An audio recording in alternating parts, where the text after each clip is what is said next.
Masih berjumpa lagi bersama saya, Aurel Queen, dalam program Here I Am. Here I Am kali ini berbeda dengan Here I Am sebelumnya ya, karena kita kali ini akan berbincang-bincang terkait salah satu seorang pengusaha atau usahawan yang bergelut dalam bidang pendidikan. Langsung aja nih kita berbincang-bincang kepada Mbak Init selaku founder dari Dunia Belajar. Ya, ikutin aku.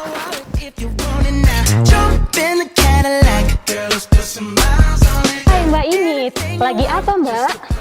Halo orang, lagi baca novel aja sih ini. Oh itu kalau bisa tahu, boleh saya tahu, pemirsa tahu judulnya apa sih Mbak novelnya? Iya, judulnya atau bisa mungkin cerita sedikit mengenai novelnya, isinya apa nih kepada pemirsa dan sahabat DBTV. Jadi novel ini novel remaja yang lanjutannya dari novel-novel yang kemarin dari salah satu penulis yang udah terkenal banget di Indonesia dan banyak yang suka baca novel ini. Wow, keren banget ya Mbak Init ya. Nah, kalau kita tadi udah ngomongin soal buku, kali ini kayaknya kita langsung aja ya ngomongin terkait usaha yang dimana Mbak Init sendiri selaku owner dari Dunia Belajar. Nah, nama usahanya Dunia Belajar guys. Jadi kalau terkait dengan usahanya ini sendiri, bisa mungkin langsung kita tanya-tanya secara lebih jelas ataupun detail kepada foundernya sendiri, yaitu Mbak Init. Nah, untuk pertanyaan pertama nih Mbak, bicara soal nama usaha Mbak sendiri itu lebih jelasnya atau secara lebih clearnya itu seperti apa sih nama usahanya gitu, ataupun ada bisa sedikit cerita mengenai sejarah dari usaha yang sudah Mbak bangun ini seperti apa gitu Mbak. Baik, Dunia Belajar ini sebuah komunitas dan bimbingan belajar yang ada di Malang Raya. Dan di sini aku bikin ini dari beberapa tahun belakang, tapi untuk menjadi nama Dunia Belajar sendiri baru tahun kemarin, tepatnya di awal tahun 2020, bertepatan dengan COVID-19 pertama datang ke Indonesia. Karena memang awalnya namanya bukan Dunia Belajar, tapi karena kita pengen mencakup untuk seluruh anak-anak di Indonesia, tepatnya di Malang Raya untuk saat ini ya, sampai ke usia remaja dan dewasa. Jadi di sini kita membawa member kita tuh banyak dari anak-anak sampai dewasa, yang mulai dari sebagai siswanya, volunteernya, atau bahkan pengajarnya.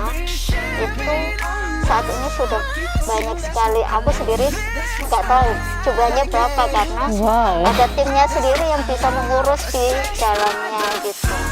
Oke, berarti untuk lingkupnya sendiri Mbak Init, ini lingkupnya bukan hanya di Malang Raya, tapi harapannya bisa lebih besar dan lebih meluas seperti itu ya Mbak Init.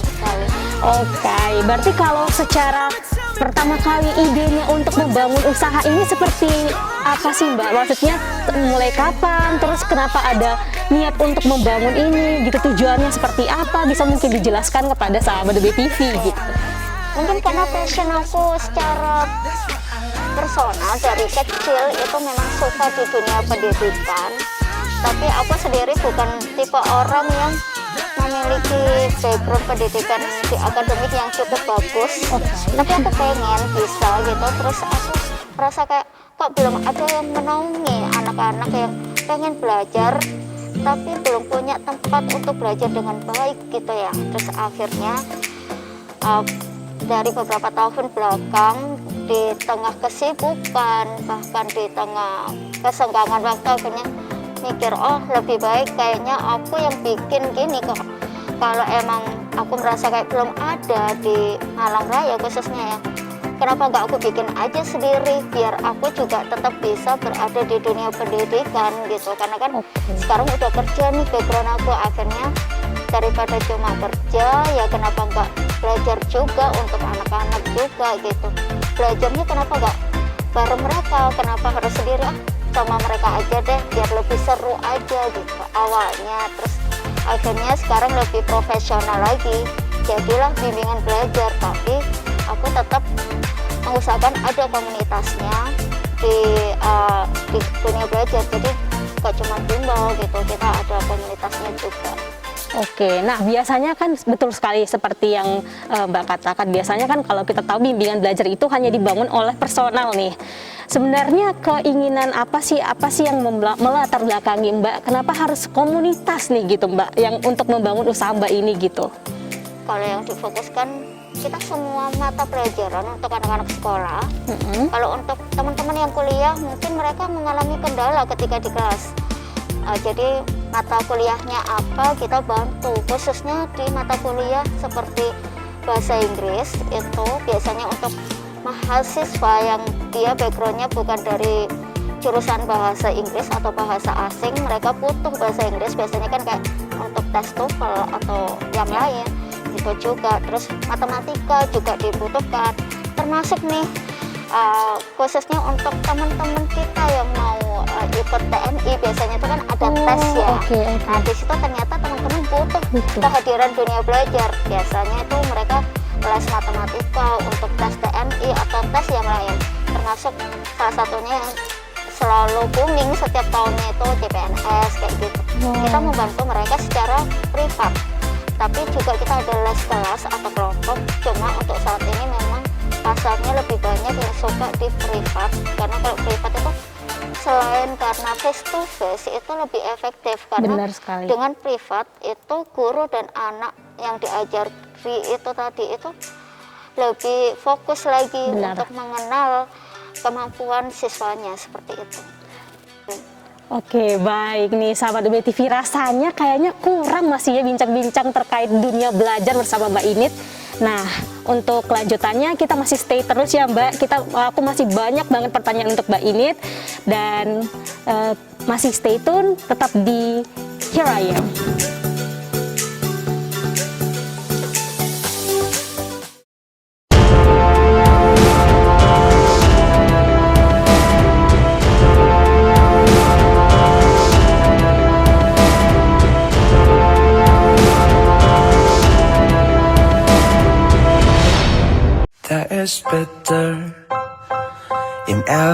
Nah, tadi kan kita sudah berbicara sedikit terkait dunia digital nih Mbak. Seberapa besar sih pengaruh dari peran digital ini sendiri terkait usaha dunia belajar itu sendiri gitu loh Mbak? Baik, dunia digital memberikan peran sangat besar di dunia belajar ya, mulai dari sisi marketingnya sampai sisi belajarnya juga kita ada di era digital juga. Oke, baik. Maksudnya lebih detail lagi nih Mbak, terkait aku pengen tahu nih, semenjak COVID ini apakah dunia belajar sendiri itu memakai sistem belajar yang online atau offline, private-nya itu berjalan seperti apa sih Mbak? Konsepnya itu lebih seperti bagaimana gitu loh Mbak? Oke, jadi kalau di dunia belajar kita belajarnya ada yang offline ataupun online. Kalau offline itu biasanya teman-teman atau para orang tua yang pengennya offline datang ke rumah itu kita bisa untuk di malam raya. Tapi kalau yang online itu biasanya untuk orang tua yang khawatir anaknya akan terdampak COVID-19 ya akhirnya memilih online, itu baik di Malang Raya maupun di kota lain. Jadi kita kalau online sudah sampai ke kota-kota lain, karena kalau di kota lain kita belum bisa mendatangkan guru secara langsung ya. Jadi kita masih online, tapi harapan kedepannya kita tentu pengennya ada offline juga di beberapa kota lain. Karena kalau kita langsung sekarang offline juga itu kita khawatir gurunya juga belum mampu gitu.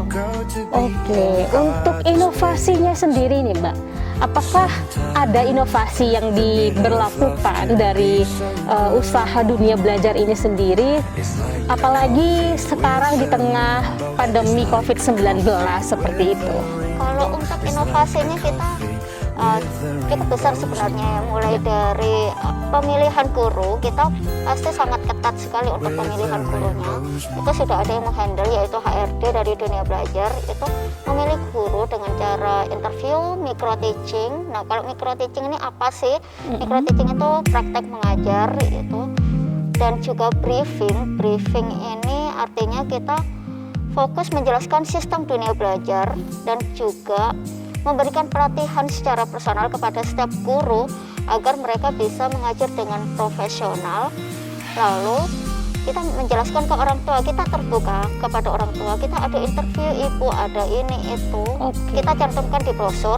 Terus kita juga ada laporan perkembangan siswa setiap bulannya secara berkala, jadi orang tua akan tahu kemampuan anaknya itu sampai mana sih setiap bulannya selama belajar bersama Dunia Belajar, seperti itu.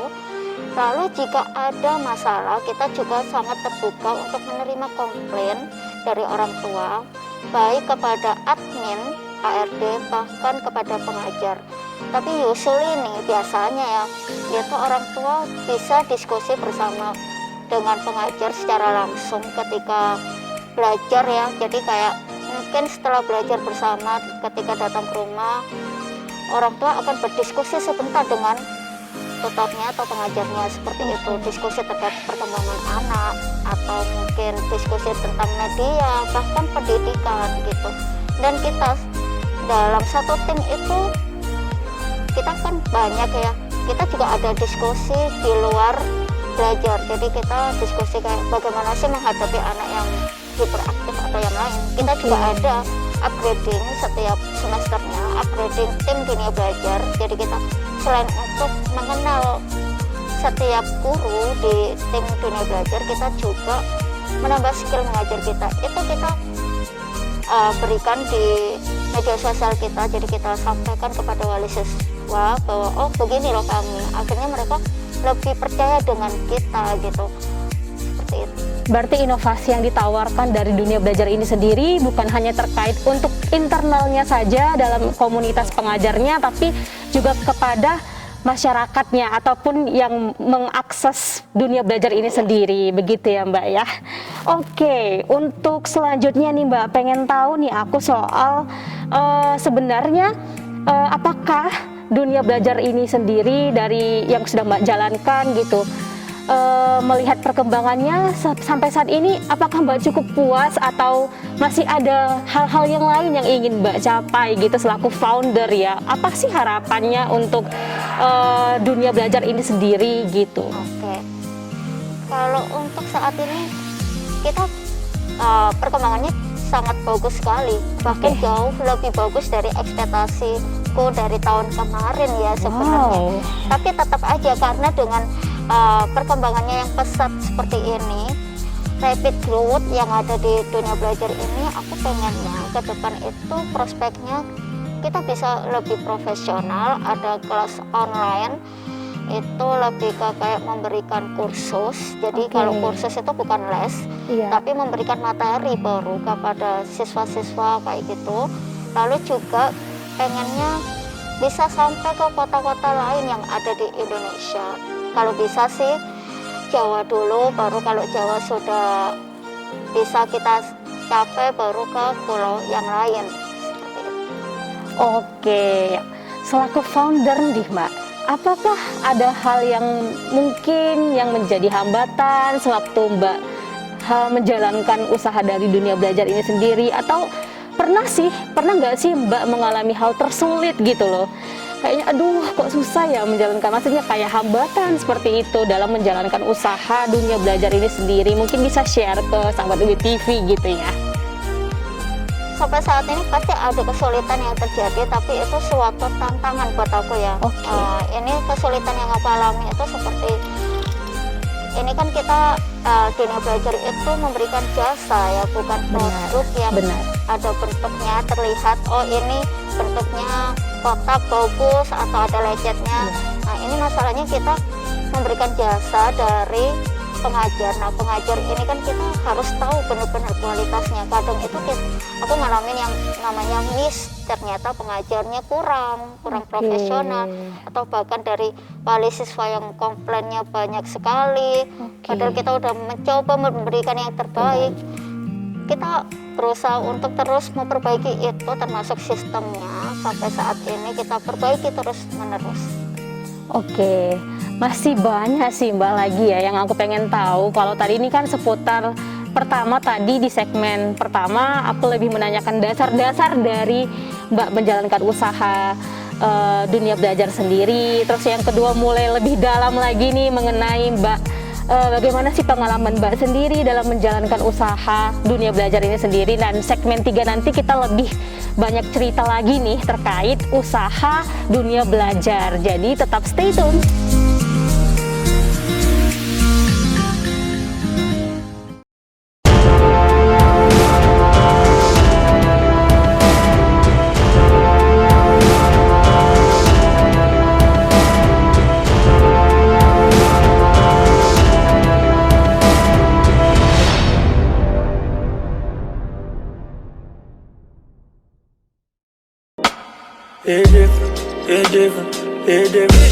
Perlu sahabat BTV tahu bahwa kita sebenarnya partner ya Mbak, satu tempat kerjaan bersama Mbak ini. Jadi masih di lingkup yang sama nih gitu di UBTV.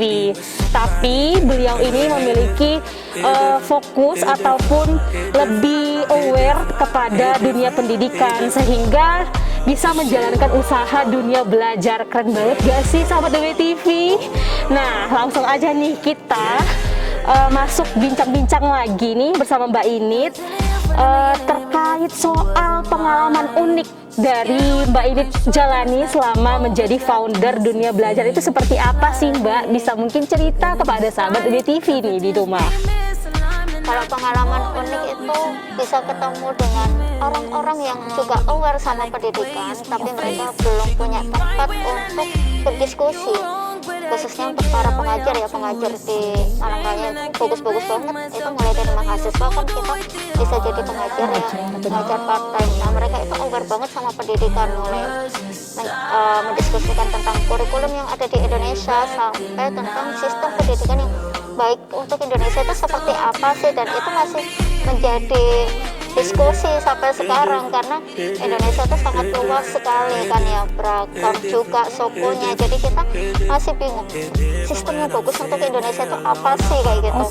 Mau melihat dari negara lain juga kayaknya belum cocok untuk Indonesia seperti itu unik banget. Terus juga kita ketemu orang tua yang juga sama-sama aware sama pendidikan. Rata-rata kalau orang tua itu serunya mereka itu kayak wah anak kita harus bisa nih di pendidikannya gitu, tepatnya bukan bisa untuk semua mata pelajaran tapi bisa mengikuti passionnya kayak gitu, punya spesialisasi seperti itu ya Mbak ya. Jadi diskusinya banyak banget, akhirnya dari situ aku tahu bahwa pendidikan itu lebih luas dari yang aku bayangin. Itu unik banget kalau aku. Oke, kita bicara soal hal yang unik tadi. Nah sekarang aku mau tanya soal dari internalnya Mbak Init sendiri nih selaku founder dan dunia belajar itu, apa sih yang membuat Mbak bersemangat gitu untuk terus menjalankan usaha dunia belajar ini sendiri gitu? Kalau menurutku berkaitan dengan pengalaman unik tadi ya, karena mereka memiliki mau berdiskusi, punya aware-nya ke dunia pendidikan dengan sangat baik banget. Akhirnya aku kayaknya kalau aku gak semangat ini mereka bakal kehilangan tempat gitu. Akhirnya aku tetap semangat meskipun ya kadang capek banget gitu ya, apalagi sambil kerja juga udahlah dijalanin. Kadang kalau capek banget ya istirahat bentar kayak gitu, minta bantuan ke tim yang ada kayak gitu. Terus juga karena orang tua juga yang sering cerita tentang perkembangan anak-anaknya, itu yang menjadi semangat buat aku. Terus juga terakhir itu keluarga yang terus memberi dukungan dan juga Tuhan. Oke, bicara soal tadi Mbak dimintakan sebagai pemateri seperti itu, apakah Mbak sendiri itu mencoba juga membranding dunia belajar itu melalui misalnya menjadi seorang pemateri di suatu acara seperti apa sih Mbak gitu? Mungkin ada pernah melakukan branding juga gitu? Iya. Kalau pemateri fokusnya tentang gimana sih menjalani usaha di pendidikan, karena jarang banget ada usaha di pendidikan yang di bidang pendidikan ya, itu jarang. Dan yang benar-benar berusaha untuk profesional mulai dari internal sampai eksternal. Terus juga lebih ke menceritakan tentang pendidikan saat ini itu seperti apa perkembangannya, itu bikin aku akhirnya belajar juga. Jadi aku harus mengenal perkembangan pendidikan saat ini sampai ya mungkin pendidikan beberapa tahun ke belakang berarti menjadi pemateri ini selaku usaha ataupun founder dari Dunia Belajar Iya. sendiri, berarti sekalian membranding Dunia Belajar itu Iya. seperti apa sebenarnya ya Mbak? Iya, benar Sangat sekali. menguntungkan sekali berarti. Oke, selanjutnya nih Mbak, apakah ada rencana untuk misalnya membangun partner, misalnya menjalin kerjasama gitu kan kepada pihak lain, pihak eksternal terkait usaha yang Mbak jalankan sekarang itu? Itu menjadi harapan ya, semoga aja memang ada dari pihak luar yang melihat Dunia Belajar dan mencoba menjadi partner Dunia Belajar agar Dunia Belajar juga bisa memberikan yang terbaik di bidang pendidikan. Oke, terkait tadi harapan, sekarang saya ingin pengen tahu nih Mbak, rencana pengembangan Dunia Belajar ini kedepannya seperti apa sih Mbak gitu? Pengembangan dari usaha yang Mbak jalankan sekarang ini seperti apa gitu? Kalau perkembangannya untuk saat ini, aku bersyukur sekali ya kalau itu terkait dengan siswa sama pengajar itu lebih banyak dari yang aku ekspektasikan, termasuk untuk yang mengenal Dunia Belajar melalui media sosial itu jauh lebih banyak. Jadi kalau dari siswanya itu kita sekitar 100 orang itu private, masih kelas private yang ada di Malang Raya itu sekitar 100 orang. Jadi bisa dibayangin setiap hari ada banyak pengajar yang mendatangi rumah-rumah murid setiap harinya. Terus juga untuk pengajar kita sekitar 50-an orang, itu juga satu pengajar itu nggak cuma menghandle satu siswa, mereka menghandle 3-5 siswa setiap harinya. Jadi bisa dibayangkan juga bahwa mereka sehari-hari itu datang ke rumah siswa setiap hari secara bergantian seperti itu. Oke, untuk akhir kita berbincang-bincang nih Mbak, apakah ada pesan yang ingin disampaikan kepada pemirsa sahabat UB TV untuk bisa punya semangat nih untuk mengawali usaha gitu, suatu usaha gitu? Jadi kalau teman-teman di luar sana yang pengen bikin usaha, jangan pernah patah semangat, mencoba terus, dan kalau bisa sih usahanya sesuai dengan passion yang ada di diri kalian, biar kalian juga menjalankannya itu nyaman, enak, dan tentunya bisa memberikan manfaat yang baik untuk masyarakat yang ada di sekitar. Jadi jangan malu-malu untuk membuat usaha dari sekarang. Oke, akhir dari episode ini saya Aurel Queen dan rekan-rekan yang bekerja pamit undur diri. Sampai jumpa di inspirasi Here I Am berikutnya.